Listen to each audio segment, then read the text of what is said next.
Texas would be the third piece of the puzzle that forms the Mountain States Council as we know it today. We started here in '56. Let's hear what Elder Clayton Carr had to say about his involvement in the Mountain States Council during a visit with Pastor and First Lady Senor and Mary Jackson of Abundant Life Church in Los Angeles, California. I see it. You know, he never sends a soldier to battle alone. And in 1949, I was working in construction with Bishop Pettiford. And so God says to me, while I was in construction, El Paso made you. And I said, El Paso. And then what the Lord said? The Lord said, yes. Yeah. And it was in '49. That's the year our youngest daughter was born. And it was not until 7 years later that we came. Because I was busy, my wife and I, working with the Mountain States Council, especially the Young People Department. And I was the PYP president for the Mountain States Council for 8 consecutive years. And she was the secretary of the council for 14 consecutive years. So, see, when Bishop Paddock come to us, we didn't have an active bishop. Before then, Bishop Caldwell from San Diego, California, he would come over and act as an interim bishop. But when they sent us a bishop, the organization, it was Bishop Paddock. And he would come out, he lived in Kalamazoo, Michigan, and he would come out twice a year.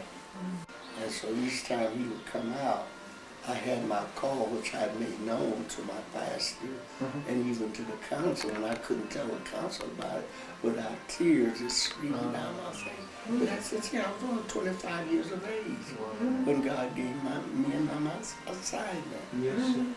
And so every time Bishop Powell would come out, I would ask him, when are you going to let me go to El Paso? Because my father-in-law, which was my pastor, we were helping my wife and I, we were like backbones in their church. And they didn't want to see us leave. So, and I would ask Bishop Powell, come on, can I go? And then finally he said to me, he said, now Elder Carr, it's better for you to be behind time and be safe than to go ahead of time and make a shipwreck. So I was at ease from then. I left it in the hand of the Lord.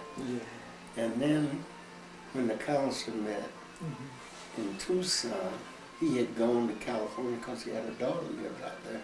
And he drove from Michigan and Sister Pata. And then they come back. And when he come to L. McVeigh's house, which was the pastor of the church in Tucson, I met him. And so I assisted him in with his luggage into the house. And we got in the house and sat down. Well, I know myself, I was willing to help out. Of course. Manable as I knew how. Yes, sir. And he said, Elder Carr, do you still want to go to El Paso? I said, yes. He said, well, I'm going to talk to you, Pastor, and see if we give you permission to come. And this was like in '56. Okay. And he did, and my pastor gave consent that I could come. So then we got ready and we moved in '57 from Albuquerque. We moved in '56 from Albuquerque to El Paso. And you know, the Lord blessed us to purchase lots and start building in '57.